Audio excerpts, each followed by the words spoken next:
So welcome to today's show. For those who don't know me, and I know there are a lot, my name is Pedro Silva. I'm in crypto since 2017. Yes, crypto did change my life. I also have a YouTube channel called Alpha Crypto Network that does content 100% in Portuguese.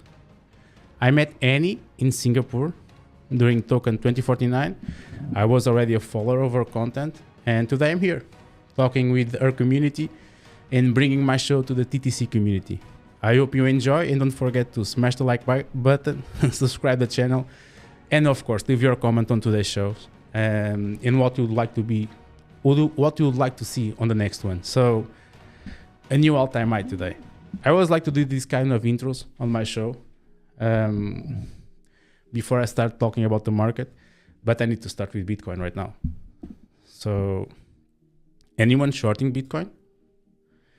Is anyone there shorting? I would be careful shorting right now. I was on the short since yesterday, also because of the macro news that we are seeing. And I think that's something that we need to be worried. I will not talk about this year. But right now, Bitcoin is on price discovery. So I will leave the trading for Annie. We did a new all-time high today. Sorry. We are not allowed to short on TTC. If you are shorting, Annie's cancel your membership. I know she mentioned that. I saw that. Let's see how it will go today. Like I said, I've written something previous to this all-time high, but like I was saying, I think we need to be worried about altcoins right now. There's no liquidity at all going there. So I think if you are on altcoins now in spot, I'm not touching it. Like I said in my community, the hardest thing right now is not doing anything, leaving the spot bags there. But I think we are going to still see a big Bitcoin run, to be honest. And just to show you that, Bitcoin is mimicking or replicating, I don't know if this word is correct in English, previous cycle. So we are still very early. Very, very early. That's something that I would like to share with you. We have 270 persons and only 100 likes.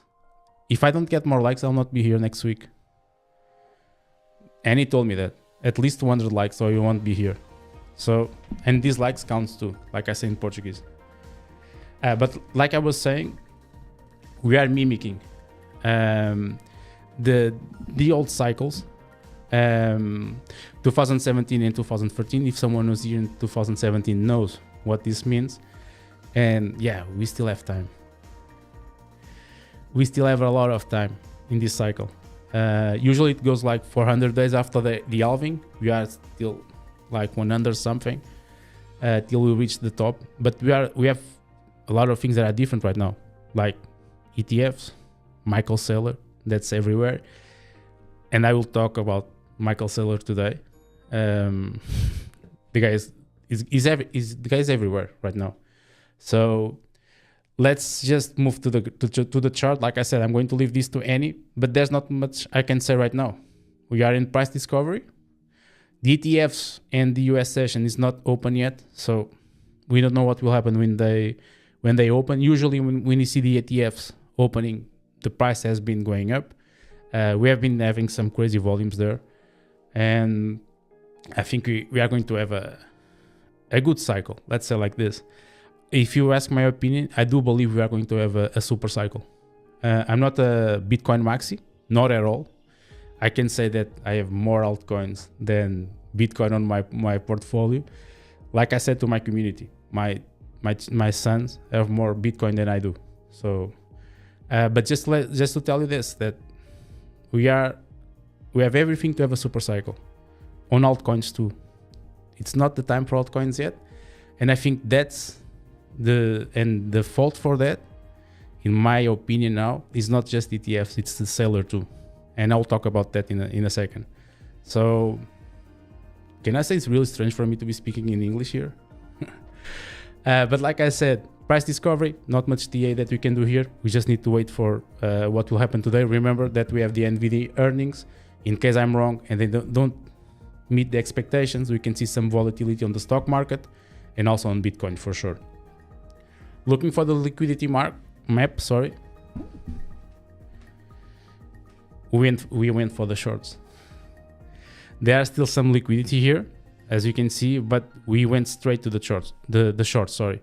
When I had this before I started the live stream, we were far from here, but now we went straight to the liquidity, and let's see how it will work out today. I'm not shorting now, okay, because I'm not going to open a short before the US session.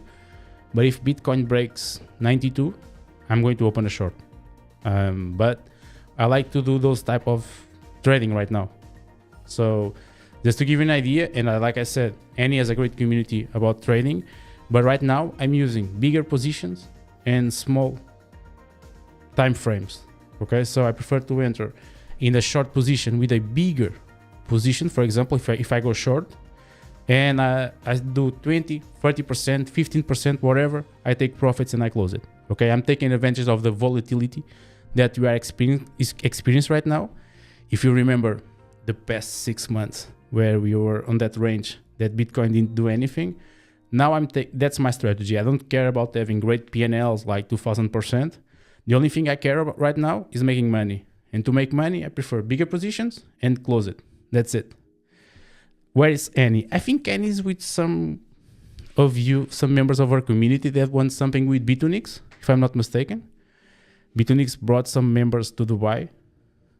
Correct me if I'm wrong, but I think Annie is showing Dubai. I think that's a reason for you to register on Bitcoin. Just saying. I'm sure someone there on the comments can confirm this that I'm saying. So like I was saying, my strategy right now regarding trading, I think I cannot show here the comments. Let me see if I can. No, doesn't allow me to show. But I know there are some Bitcoin that win the trip to Dubai, and so I think Annie is with them.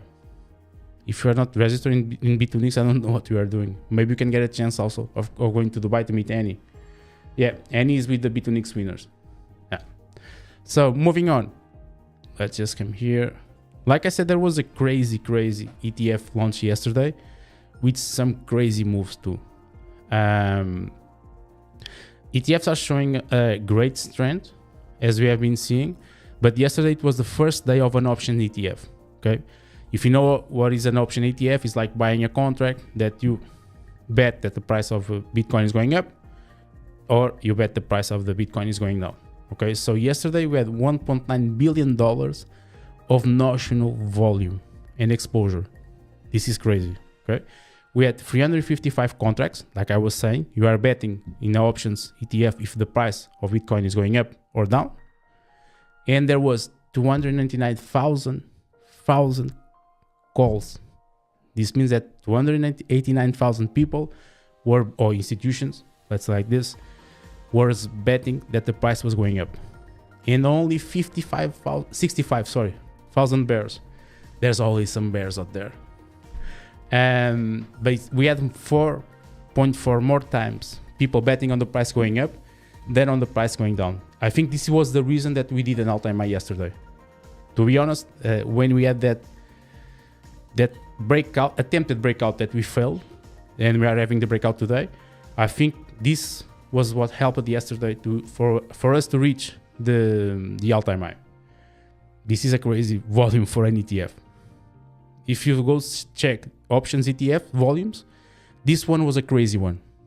Really crazy one. This was a great launch for the first ETF of options, and today Grayscale is going to launch one too.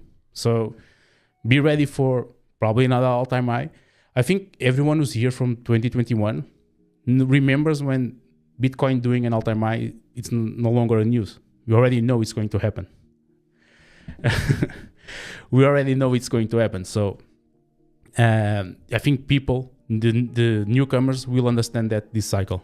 Bitcoin going up, doing multiple all-time highs per day, it will be something normal and regular. We want Bitcoin to come down so that our altcoins can start to give us some gains too.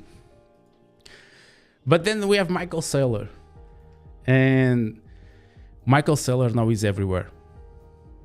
And I want you to listen to this and then I'm going to talk about what is said here, because I can tell you right this. Next week, if we reach enough likes for me to be here again, I'm going to explain you why I think Michael Saylor is starting to be a liability for the market. But first, let's listen to this. And please let me know if the sound is okay, so that...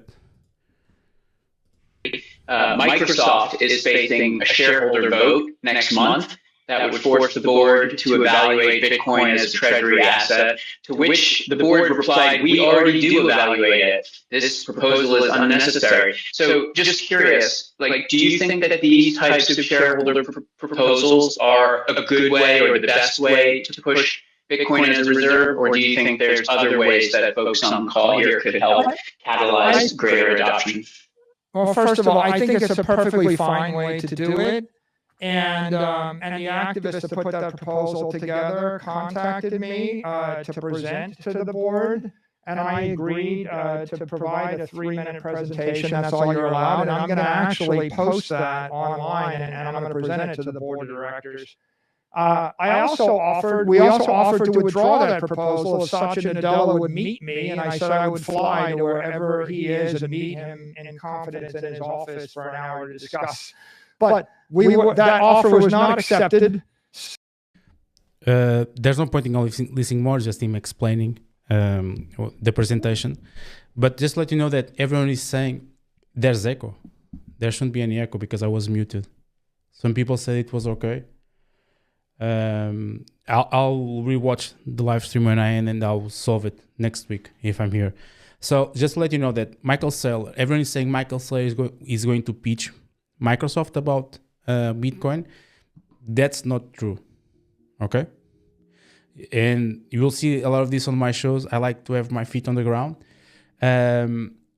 He was asked to do a presentation to talk about Bitcoin. Okay?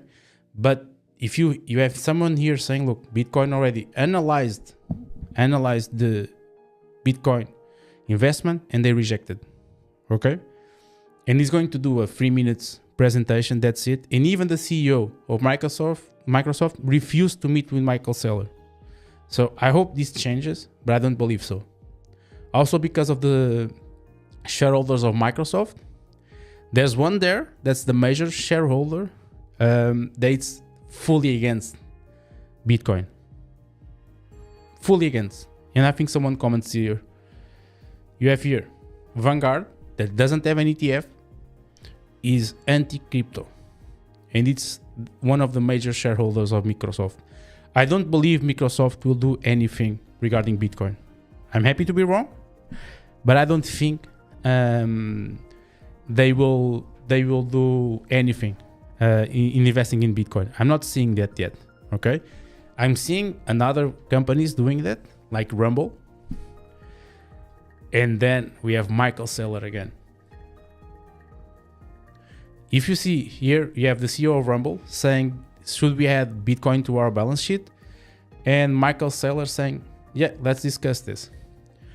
And we are starting to see Michael Saylor everywhere, on podcasts, interviews, Twitter Spaces, articles about Saylor. He's now the mastermind behind MicroStrategy.